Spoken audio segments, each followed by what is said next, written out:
and we're going to get into our session today.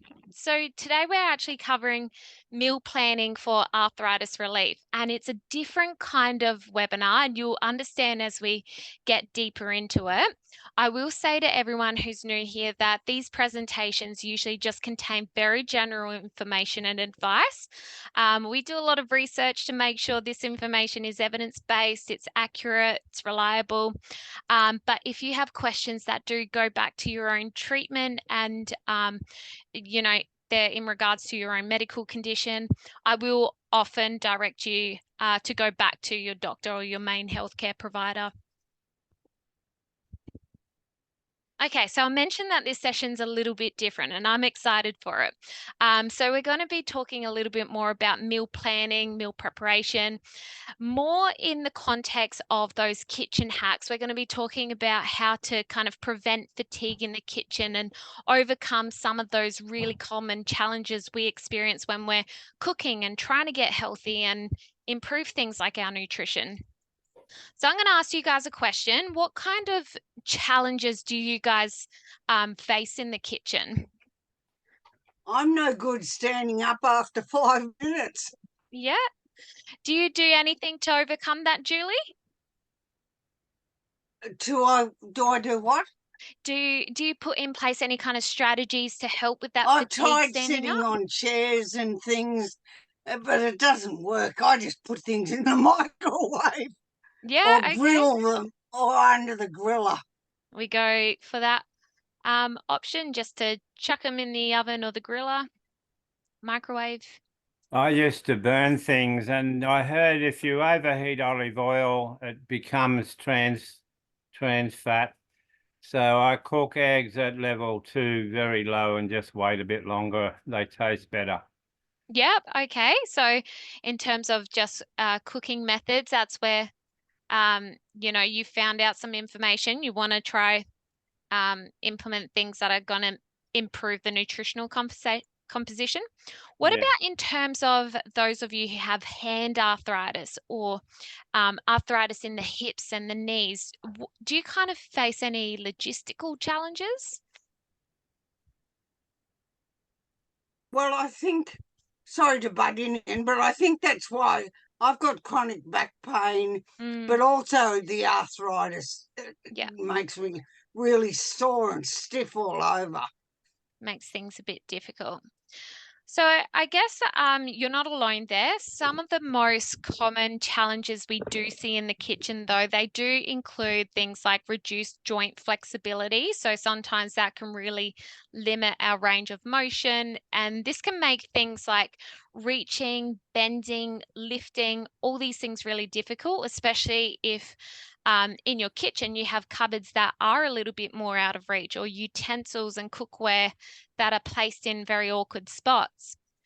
Some people really struggle with the grip strength. So weaker grip strength can really make it challenging when you're cooking for long periods to hold and use certain utensils, pots, pans, especially if they're heavier, or maybe they're just of an awkward design. And sometimes that seems to be the case with some of our bigger kind of pots and pans. Pain and fatigue is a big one that I'm sure a lot of us can relate to. Sorry if I just take 2 seconds to let more people into our room. So prolonged periods of standing, extensive chopping, stirring, all these things can be really difficult, but vice versa, periods of standing, chopping, stirring, this can exacerbate things like pain and fatigue. You also have some knives that could be difficult to use due to reduced hand strength or that pain.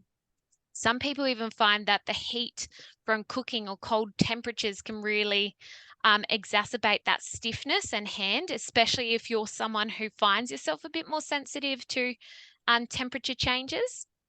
And so all these challenges together can make it really difficult to prepare and cook food at home. So when things are difficult, these things are challenges you face, it can really make it more challenging to, eat your healthy foods, prepare ahead, and maintain that nutrition. And I'm sure if you've been to the last couple of webinars, you can acknowledge now how important it is for things like our overall joint protection, our bone health, our muscle health. It's also important for weight management. So, you know, these challenges are unique to everyone. Everyone's going to face them differently, but they probably change as well, especially if you have something like rheumatoid arthritis or an inflammatory type of arthritis. You might find that these challenges are more prominent during those times of flare-ups and high disease activity.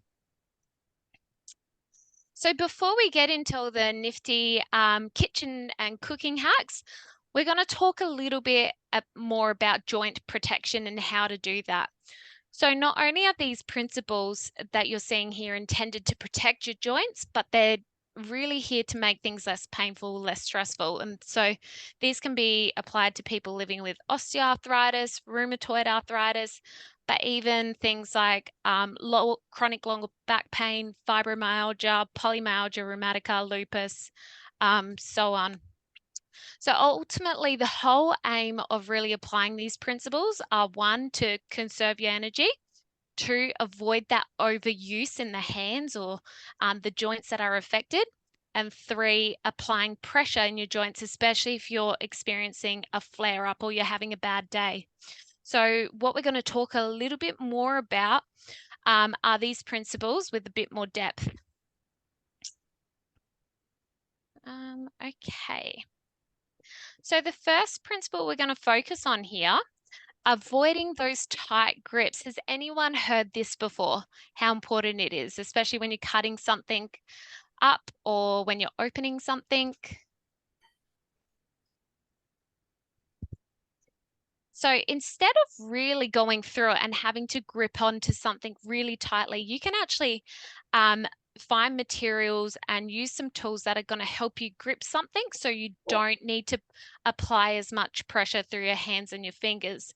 So as we go through this presentation today, I'm going to show you some of those tools that really make things easier. They're really recommended for gripping things, opening things up more easily.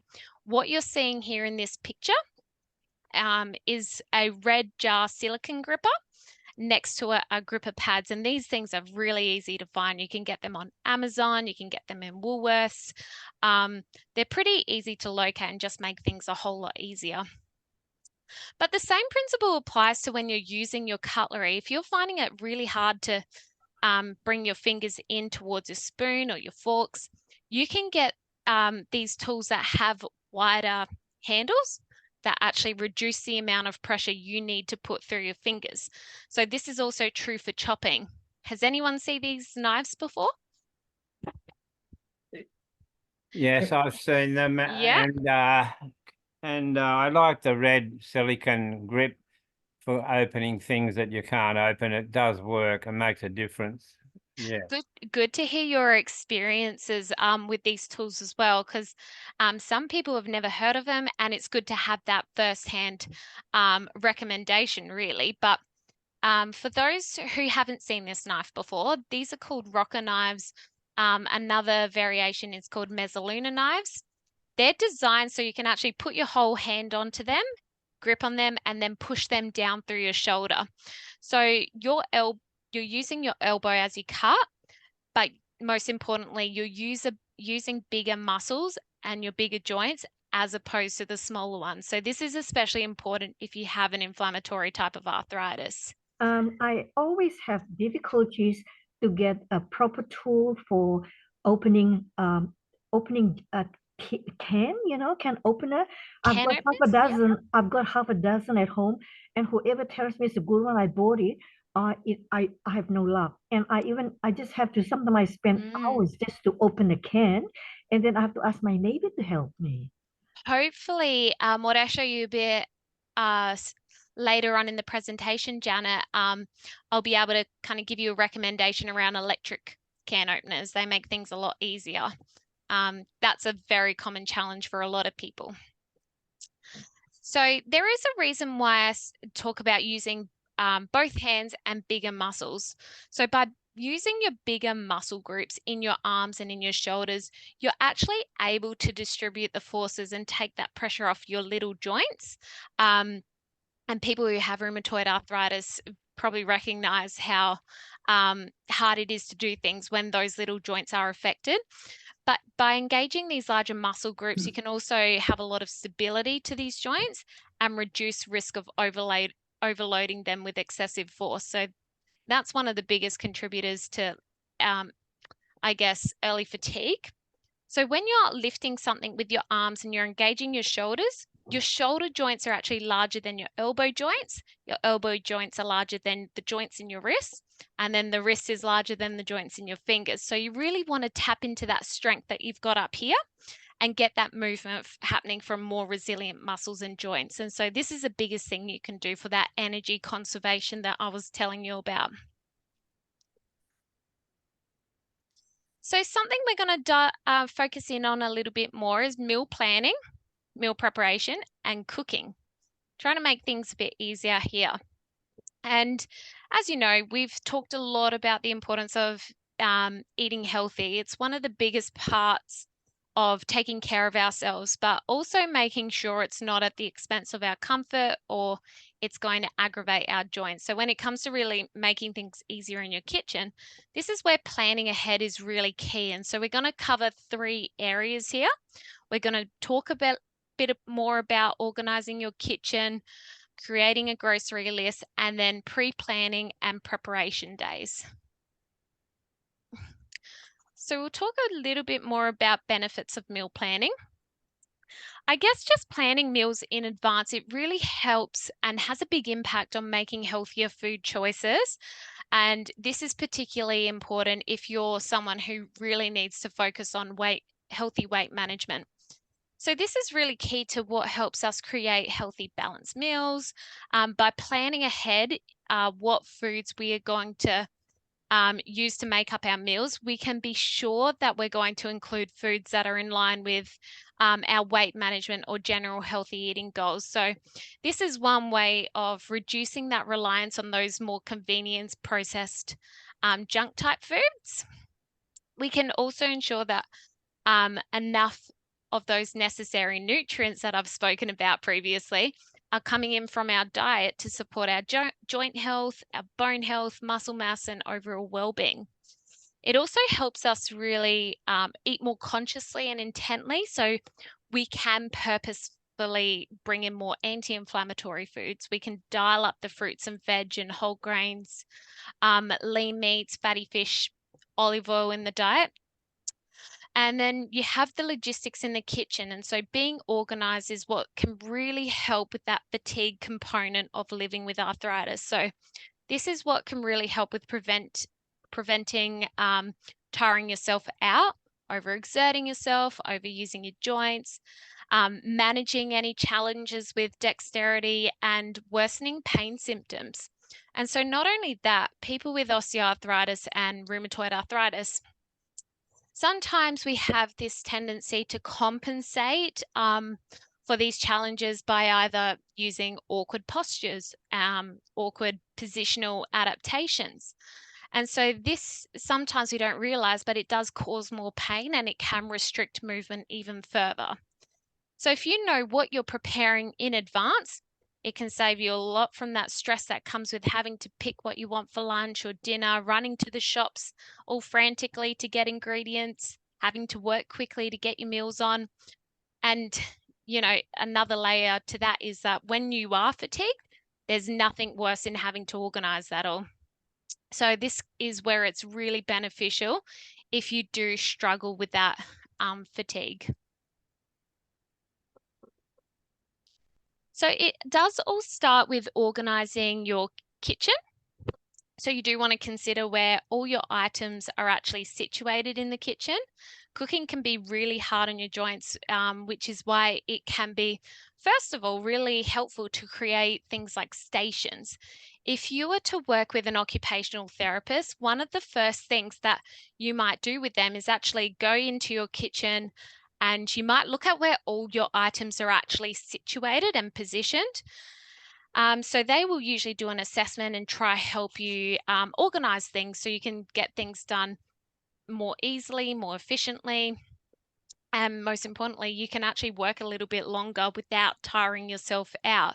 So if things are organized and you have things where they belong, this is super important for energy conservation. So keeping your most commonly used items within reach, keeping them easily accessible.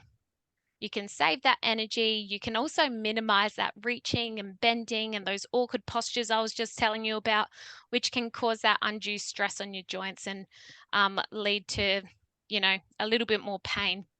So just an example to throw at you here.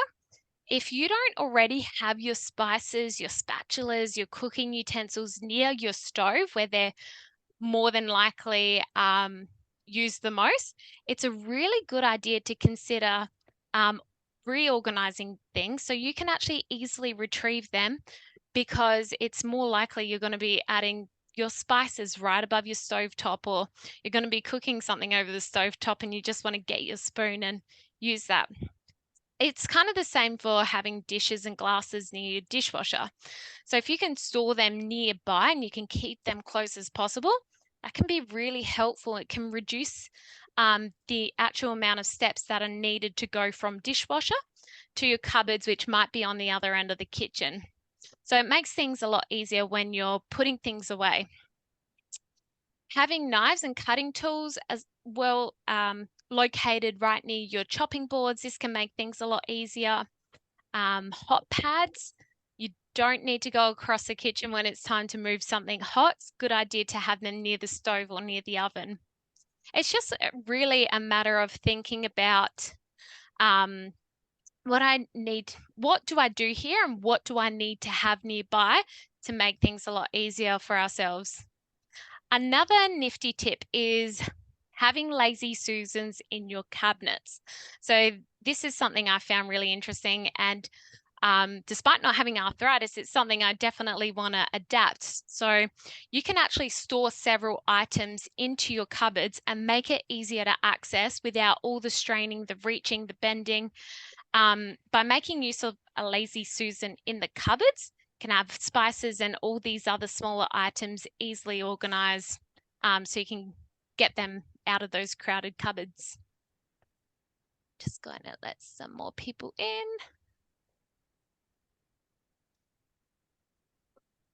Okay, so there are so many different adaptive tools that are actually available for people with arthritis to help with things like meal prep, particularly cooking utensils with large handles, electric can openers, knives with handles at a right angle. You can get spiked cutting boards, which is really good for stabilizing food. When we have arthritis, it can make it really difficult to grip onto things and keep them stable. So it can be a little bit of a safety risk as well. And so this is why it's really important to look at these things, look at things like tool design. So this is why we say it's really better to have a few quality tools that you can use with ease, as opposed to lots of different tools of a poor quality and incompatible design. So often, if you were to work with an occupational therapist, they will recommend the adaptive equipment for people to protect joints from deformities, like boutonniere deformities, swan neck deformities, subluxation of the MCP joints. People with rheumatoid arthritis would benefit a lot from working with an OT. People with osteoarthritis, you'll benefit from, adopting that equipment to protect things like the thumb carpometacarpal joint. And this can be due to thumb instability during daily activities. So there's a lot of different ways we can, adapt this equipment and make, protect our joints from any kind of injury or deformity. So we don't actually have a lot of research to actually understand and say this equipment is best for different types of arthritis, but we do know that the design of tools really matters when it comes to reducing amount of pressure and force that is needed to complete an activity. So if we can reduce the amount of force that's actually going on the hand or going on the elbow or going on the knees, particularly in the kitchen, it is really beneficial here to invest in some of the tools we're about to go through. There are professionals who are there to help you and work with your needs. And that's why I keep making reference to an occupational therapist. So if you haven't already engaged with one or connected with one, this is where they can offer you a lot of expertise. So what you're seeing in this slide here are a couple of different pictures. We've got a variety of tools that are especially designed to make the process easier. Has anyone seen drop-down shelves before?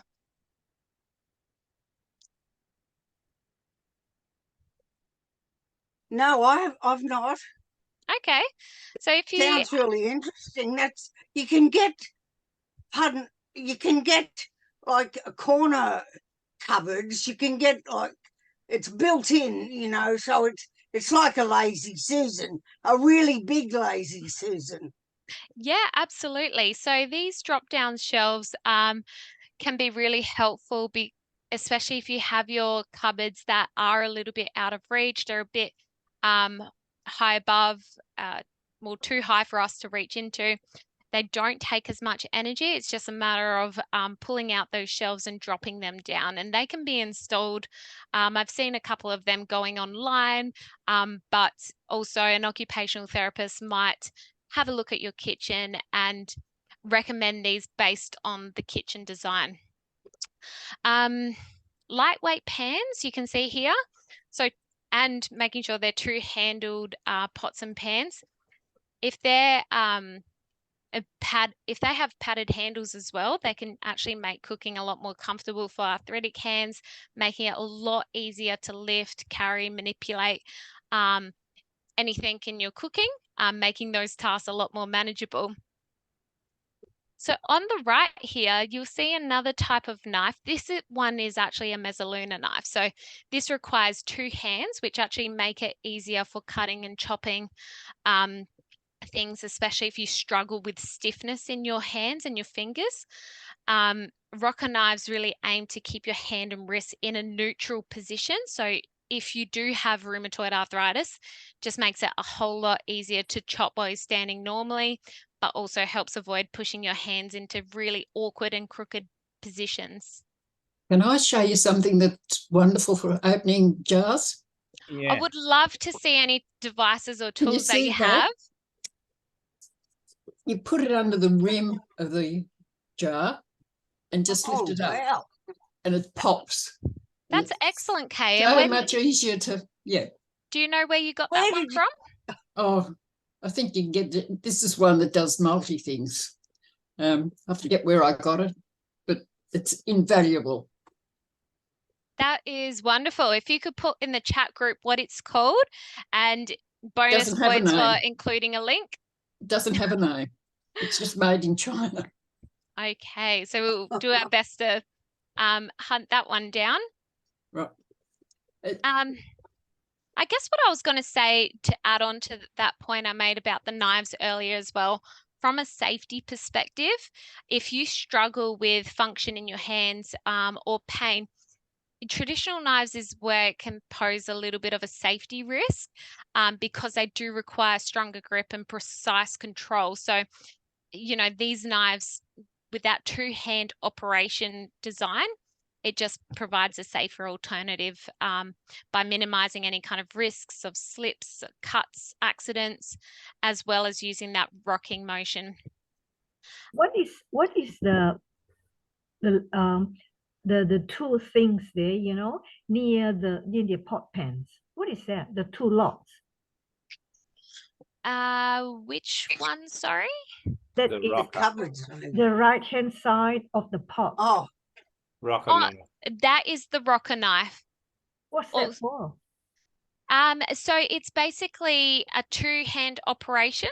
It's for cutting and chopping things. Instead of using a traditional knife, it's actually designed to give you a rocking motion that doesn't require as much force or coordination to actually execute. You use 2 hands to cut your things instead of just one. Right. I have And psoriatic that's okay. arthritis. Yep. And I have it in my wrists. So cutting, even with, I've got one of those rocker knives. Yep.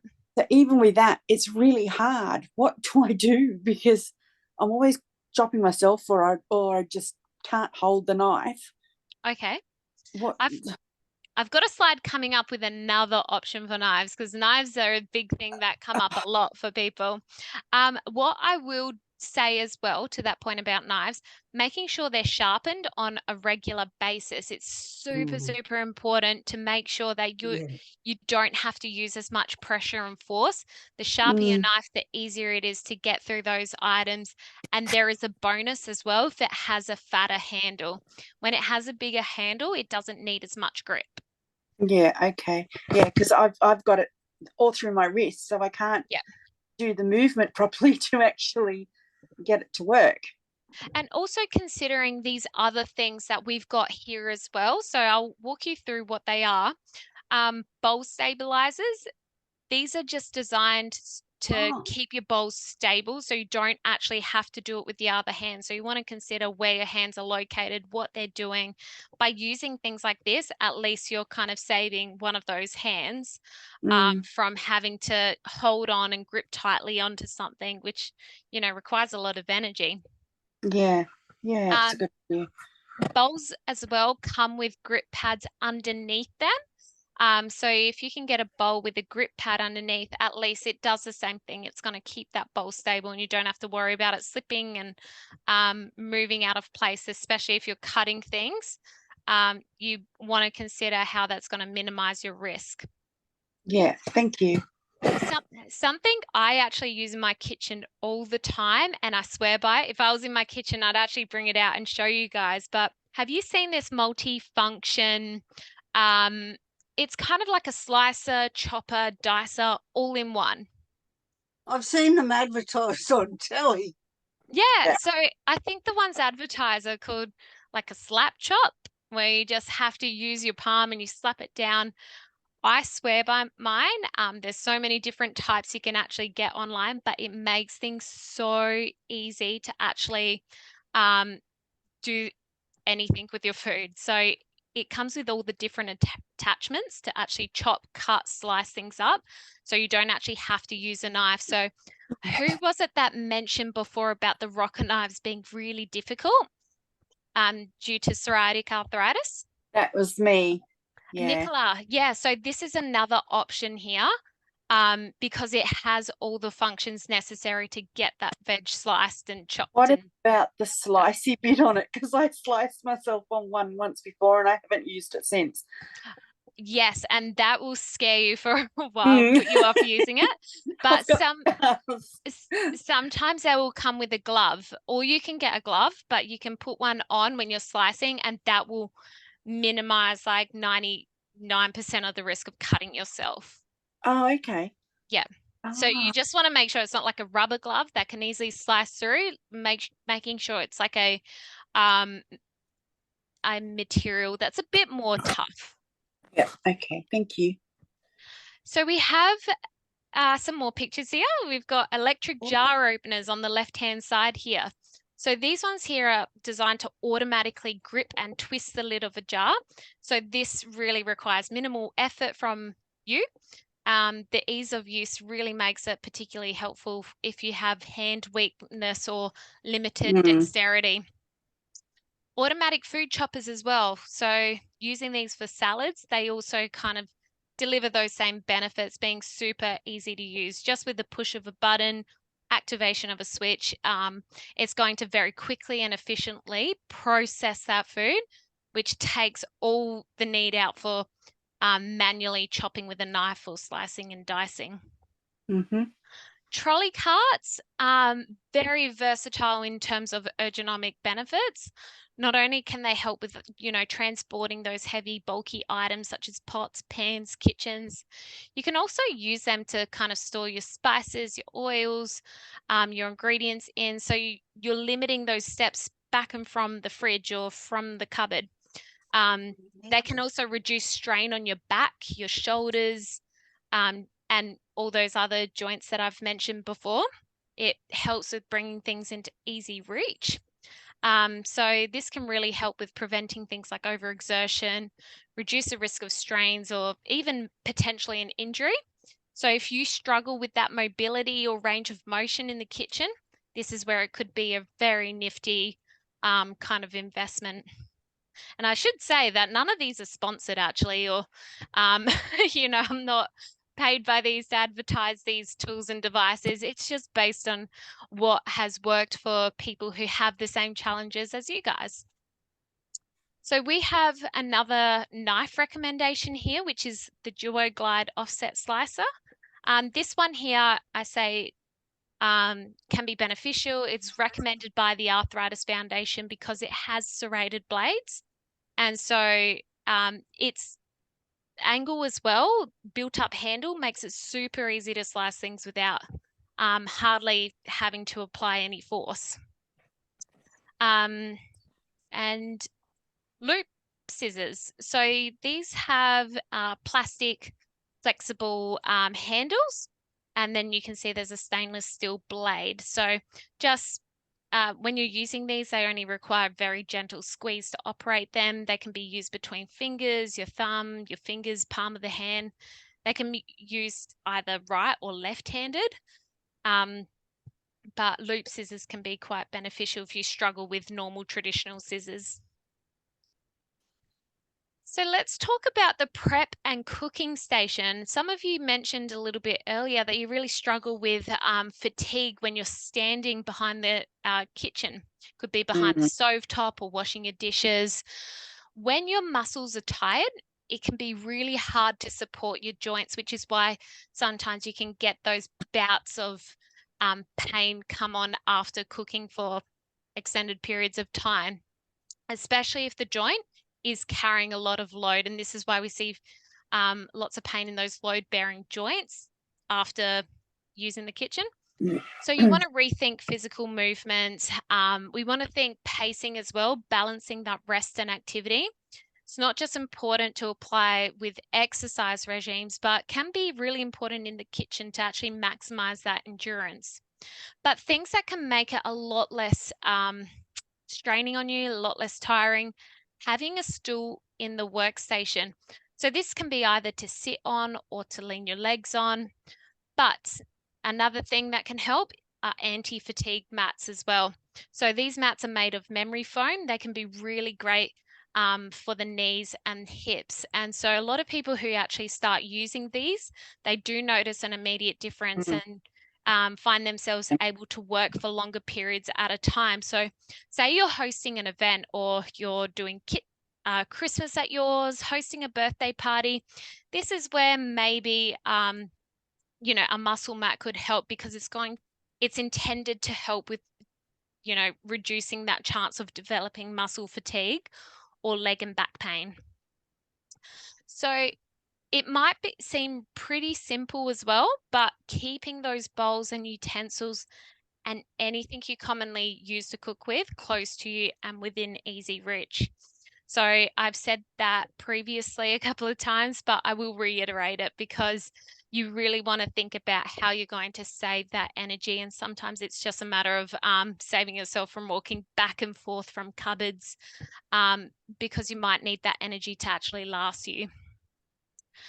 Now for cleanup, you could either put a garbage bin near your prep station to make cleanup easier, or just work with a small bowl to actually throw all those peels and rubbish in.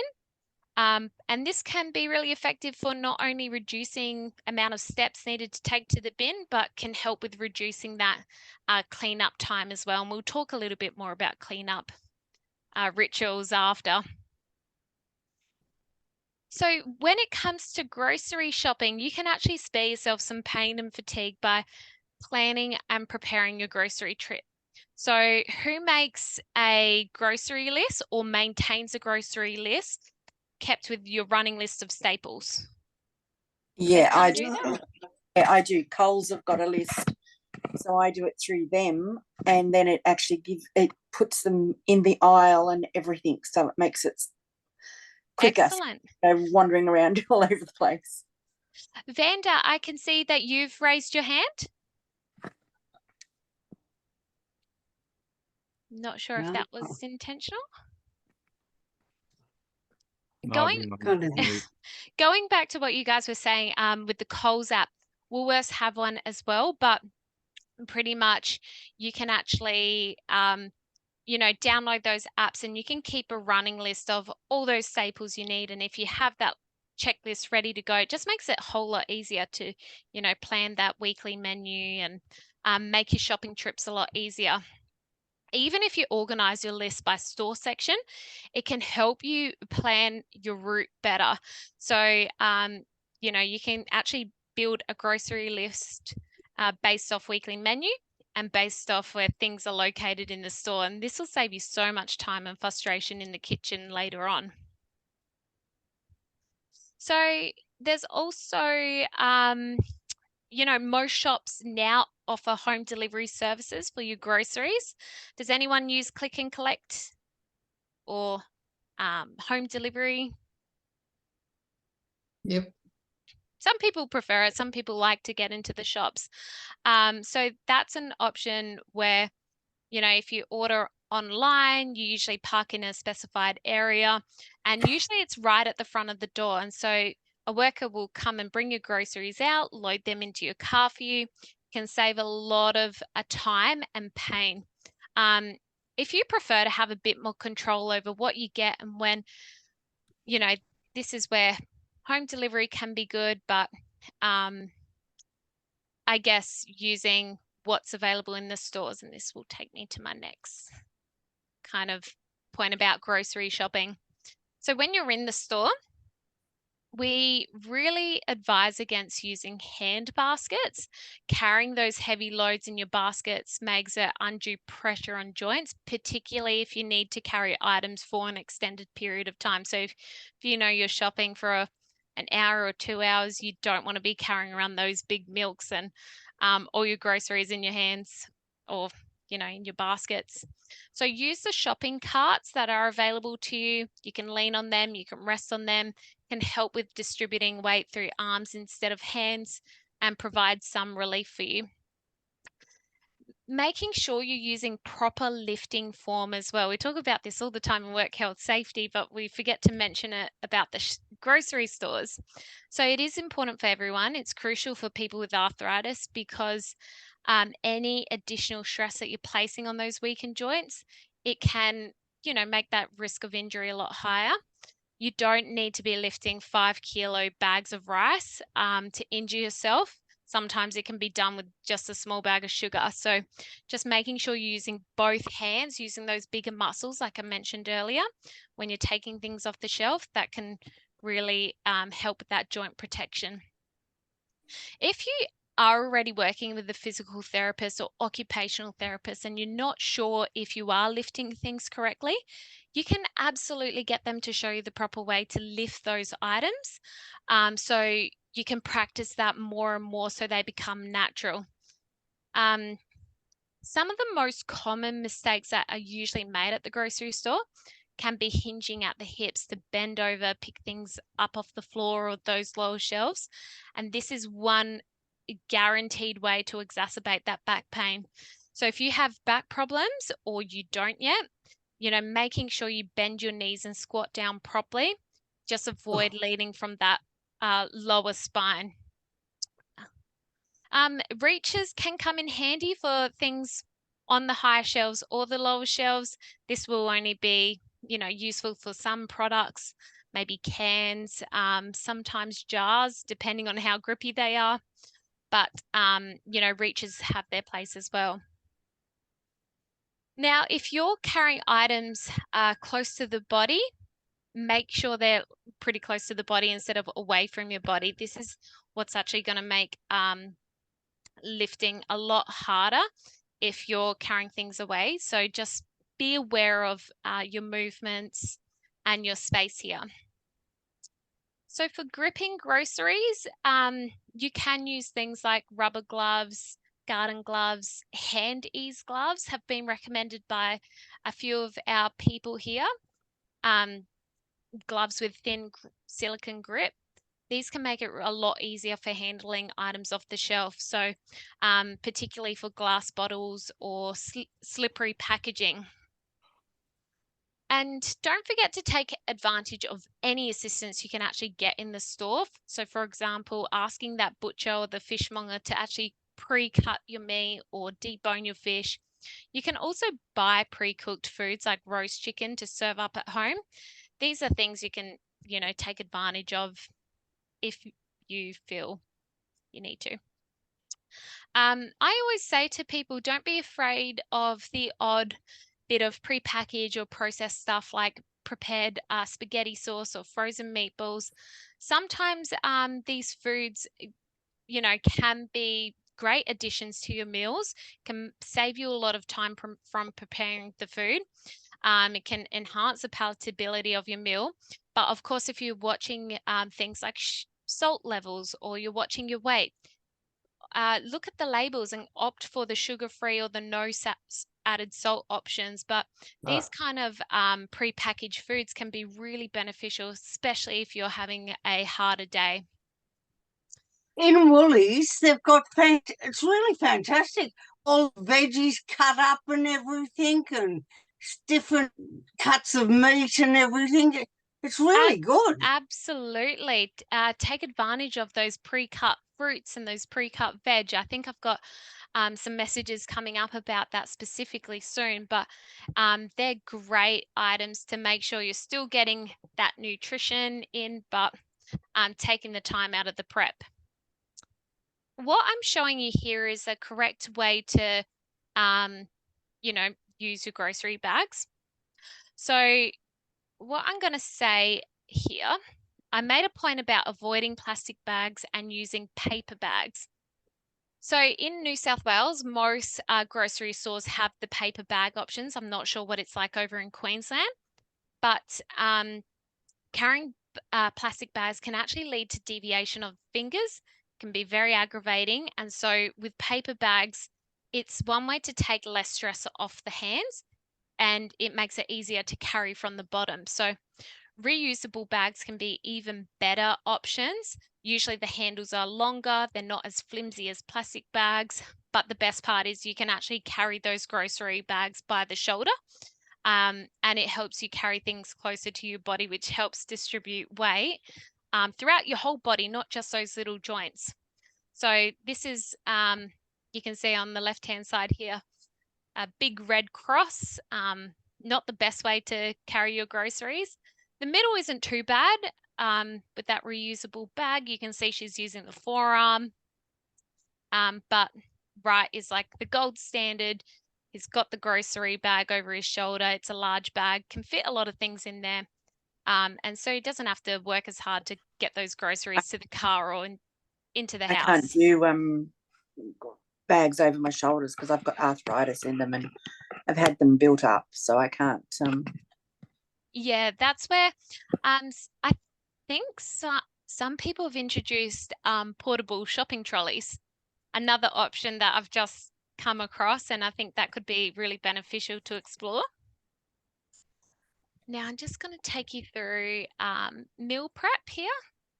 I guess going electric is one of the #1 things to really think about here.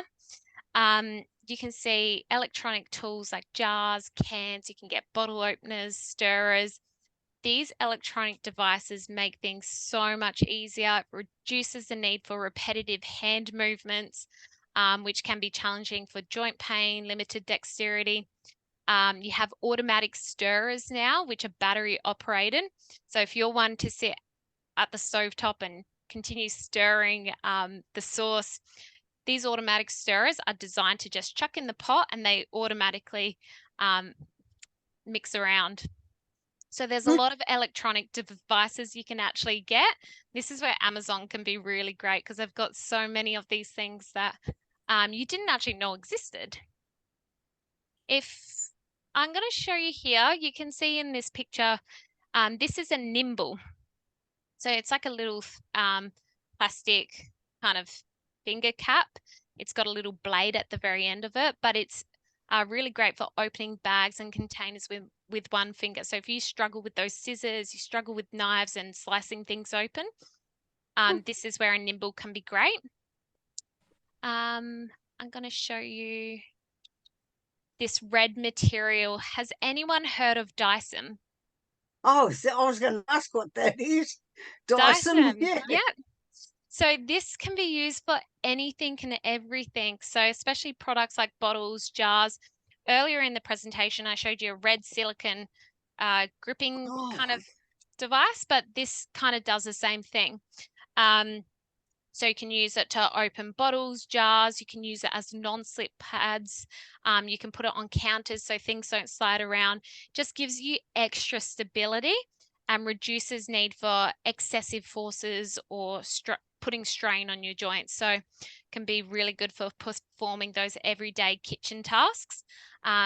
It's very good for safety and just makes things a lot more comfortable in the kitchen. So it's available in so many different forms. You can get them in mats, pads, rolls, strips, and you know, it's so versatile and can be used in so many different contexts. So and this is just due to how it comes. It can be easily customized. It can be trimmed to fit specific items. So it's really adaptable to what you need it to be used for. So we mentioned before taking advantage of what's in the stores. We've all heard work smarter, not harder, but this is where we really dial up that message and apply it to pre-cut fruits, vegetables, frozen fruit, frozen veg. This can help save so much time and effort in the kitchen by just getting rid of that need for chopping, slicing, peeling things. Some people will ask if they have a similar nutritional value to your fresh veg or your fresh fruit, and they absolutely do. If anything, they just make for better ways of managing portion sizes more easily, helps with overeating. Sometimes they come at really good price points as well. And if you're someone who currently works full time or you don't like cooking every night, this is where I think it can be really beneficial to kind of opt in for these kind of options. Cooking in batches. I'm going to talk a little bit more about batch cooking shortly. And I'm going to talk more about this in the context of preparing food ahead of time, particularly fruit and veg. When it comes to eliminating that need to wash, peel, chop vegetables every time you prepare a meal, you know, this is where your pre-cut frozen options are really great and can make that preparation time so much shorter, especially if you're someone who loves batch cooking. So for easier cooking, we have a few final pointers, starting with creating that accessible kitchen setup. So this can greatly enhance your cooking experience. So slow cookers have been the hot topic for a couple of years now, and for good reason. It just makes cooking so much easier when you throw all the ingredients in, you forget about them until they're ready. It basically does all the work for you. So you can throw in meat, you can throw in veg, make sure it's a nutritionally balanced meal, and the cooker does all the work. You also don't want to overlook your microwave, particularly for steaming those veggies or steaming your rice. Your microwave actually provides very quick, convenient heating cooking options. And so in addition to your microwave and other countertop gadgets, this is where food processors, slow cookers, you know, you want to think about where everything is actually located in the kitchen as well. So I'm just going to go back to pre-batch cooking. Oh. Does anyone do batch cooking at the moment? Yes. Yeah. And I guess when you cook in batches, do you cook for the week or do you cook for a few days? Do you freeze your meals? Sometimes cook for a few days and then other times freeze it, and then I can take it out for another day when I'm feeling a bit on the not so good side. And this is exactly where batch cooking can really help. If you're someone who either works full time, you don't like cooking every single night, or vice versa, you're having a bad day, you're having a flare up, or you're not, you're feeling extra fatigued, this is where batch cooking can be really beneficial. And often with batch cooking, you can cook a lot more than you need, freeze any leftovers that you have, which give you really great, easy, healthy meal options for another day, especially if you're having a bad day. You can just go into your freezer and utilize that meal. So batch cooking is a really great way to maximize efficiency of your time in the kitchen. No one's heard of it before. It's just one way to actually, it involves preparing large quantities of food at once, particularly on a designated time or day. So some people will allocate the Sunday to batch cooking, but then it involves portioning and storing it away for future meals. So instead of having to cook every meal from scratch, you can actually focus on preparing a few larger dishes that can be divided into multiple portions across the week. So what I've got here are some examples of nutritious, joint-friendly one-pot meals. These have been gaining a lot of traction amongst people with living with chronic conditions and people trying to lose weight. So one-pot meals are so easy to batch cook. They lend themselves well to meal planning because they involve cooking all the ingredients in a single pot, which reduces the need for complex meal prep techniques. It allows for a wider range of ingredient combinations and flavors. Also offers that convenience, simplicity, and versatility. So you can see we've got some examples of some meals here. Feel free to take some pictures of this slide because it's a great inspiration if you do want to make things easier in the kitchen for you, and you do want to, you know, try incorporate more healthy eating practices. I've got a question. I'm just going to show you one more video here.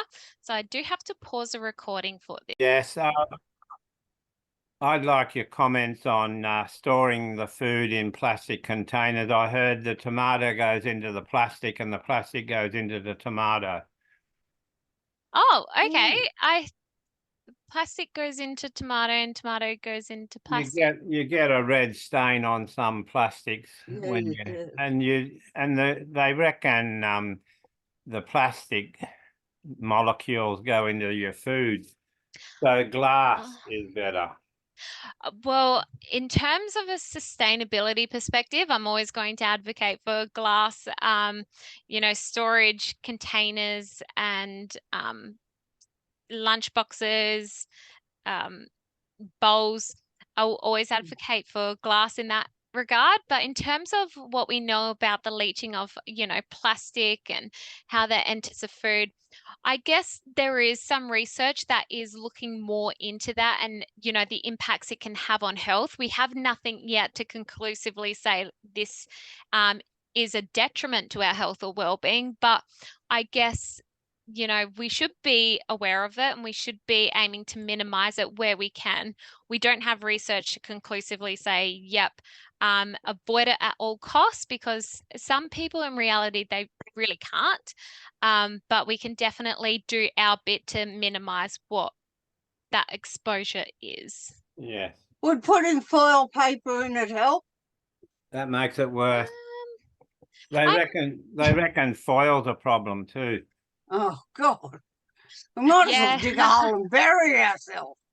And that's what I mean. If we're talking about exposure to plastic and toxins and all these things and nasties in the environment, it would be an endless conversation. We need to be here for a few more hours to get through it all, but it's what's easier for you at the end of the day. And again, we don't have to be scared at this point in time, given that we have nothing that conclusively says it, you know, impacts our health. Okay, so to finish up our session, we're just going to have a really quick chat about cleanup and pacing. So instead of tackling those cleaning tasks all at once, I would encourage you to consider breaking them down into your smaller, more manageable steps throughout the whole process. So this again is where I'm talking about that balance between rest and activity. So there are things you can do while prepping and cooking just to make things that little bit easier for you, like lining pans with your foil paper for easy cleanup, lining baking trays with parchment paper, soaking tough dishes right away or overnight. Some people like to just load their dishes directly into the dishwasher. I think that's a personal preference, but you know, it says if you can skip the sink and rinse, if that's going to make you tired, you can definitely go ahead and just put them in the dishwasher. You can use hand mitt sponges, use a dish brush with larger grasp or palm held grass. You can also use a drying rack instead of actually drying every single dish. So we give you these kind of tips to avoid that overexertion and again, just reducing that strain. You can also do other things like getting help, assigning the cleanup to others. You know, if you have people in the household, don't be afraid to allocate them some tasks so that you can divide and conquer. Now, what you've got here are some supports and services. So you can see we've got Ada Care. Reason we link you to their website is because they have devices and tools and equipment that can be used in the kitchen to make things easier. They do have in their catalog some of the products we went through before. I've also got you a link to One Pot Recipes, Recipe Tin Eats. I believe that's the website, but you can get up 20, 30, 40 one pot recipes if you're looking for adopting this method, getting a little creative with your cooking. You can also, on the right-hand side here, look at finding a local occupational therapist. So if this is somewhere where you really struggle and you would benefit from, you know, a kitchen assessment, you have higher needs, you know, after going through today's session and you recognize there are things you can be doing to help your joints, this is where an occupational therapist is really beneficial to connect with. So it goes to my end summary slide here. Occupational therapists, they're there to work with you. They're there to support you. They're the ones who have the information and the expertise around prescribing adaptive equipment and assistive devices. So they're going to be the ones who can actually, you know, tailor these things to your needs. There are so many different energy conservation techniques that actually help you save that energy while performing kitchen tasks. And just remember that education on joint protection is super important. It can help with things like minimizing strain, reducing risk of injury, exacerbating joint pain. So these principles are really important to go back on when it comes to kitchen activities. So this is what brings us to the end of our session. Does anyone have any more questions for me? Covered a lot of information there, and I recognize we've gone a little bit over time, but if anyone has final questions that they want to ask. Yes, I've got a BPA water bottle that it's somebody in the chat recommended BPA plastics for reheating and food and that. So yes, it's either a metal water bottle or a BPA plastic, but yeah. The aluminium water bottles are great. You just want to make sure they're not too heavy when you carry around. Some of those water bottles can be really heavy, especially when you add the water in there. Yeah. But you can definitely get a feel for them if you were to go out to the shops and try different ones. And just be aware of how it feels on your hands. Thank you, Mary. That was excellent. Yeah, thank you for that. Thank you, everyone, for staying with me. You're going to do the extra virgin olive oil, or you haven't got time? Yeah, well, Oh. I am running a little bit over time, but I will stop the recording here, and anyone who